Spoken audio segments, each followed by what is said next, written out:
Hello, everyone. John Porter with Speed Drain. I just wanted to touch on a few things as I reflect back over this last week. It's really not a story of destruction and disparity like I thought it was going to be. Sure, there's a lot of damage. Yeah, there's a lot of mud. There's a lot of people displaced right now. But it's really been a story of community, of people coming together and helping each other. Often we were really the first person on a lot of these job sites. And we were there pumping, we were there vacuuming mud, we were there scooping mud, we were trying to get hot water back on, we were trying to get any water back on in a lot of situations where they had wells, just to make the cleanup easier or possible at all. We saw a lot of people working, 3 days straight in the mud, not having a hot shower, and we've really tried to do everything that we could to make this easier. But what we also saw is we saw complete strangers stopping by to lend a hand, to carry out wet, heavy furniture, to help clean pictures, to move animals, to bring hay. Everybody's seen that. And it really gives you a good perspective on what community is. And we've seen that here in the last couple days.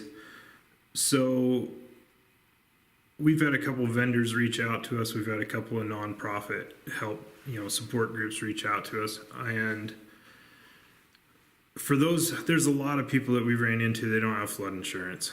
And it makes it a difficult decision on what you can fix, what you have to deal with. We have a lot of furnaces that they're not running properly. We have them running on emergency. We have the bare minimum running.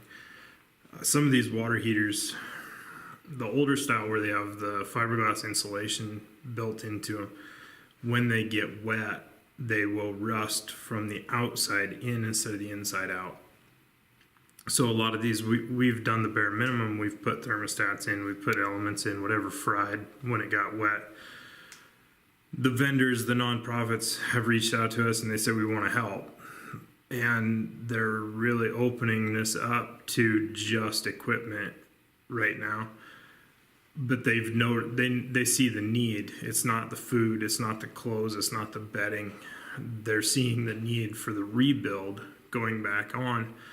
So what we've been offered is we've been offered some financial help for those people who qualify to help pay for equipment and parts. Whether you're in need of new equipment, whether you need parts to fix up what you have. Some of those people, they need a whole new furnace. Some of these just need a blower motor or a control board or a gas valve. But I want everyone to know that you have options, and you don't have to go without that hot shower. You don't have to go without a heated house right now. I know most of these houses that aren't heated are sitting right about 48 today, 54 if you're lucky. They're cold, and that makes it tough to come home.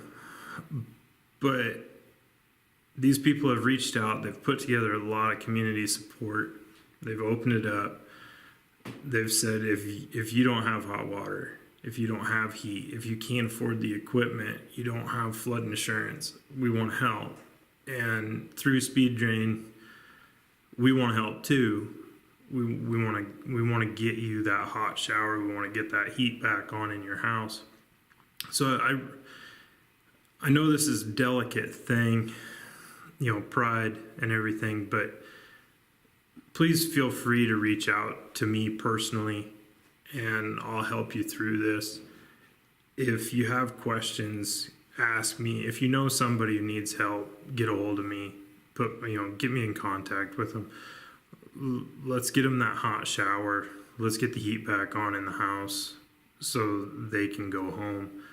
And at least when you're home, the cleanup chore doesn't seem quite so bad as when you're trying to stay in a hotel or trying to stay at a family member's house and then getting back and forth to the house every day. So I urge all of you just to be compassionate towards your neighbors. Let them know that you're there to help if they need help, and it's something that we can help with, please reach out to me personally. We're trying to help the best that we can. It's been a long week. My guys are ragged. I'm ragged. Many of you saw my post last night. You know, I was still rocking it at 12:30 last night. And we're going to do it all again this week. We're going to do it every week, every day, every hour until our customers are back in their houses and dry and comfortable after a nice hot shower. So it's not despair. It's not destruction. View it more like the phoenix. You know, yeah, we had some hard times, but this is where community comes together and we're going to build it back up. So we will be here for you. I'm sure there's a lot of neighbors that are there for you too. And don't be scared to reach out if you need a hot water heater and you can't afford it. We'll make something happen. If you need heat, you know, you have a neighbor who needs heat, let us know. Thank you.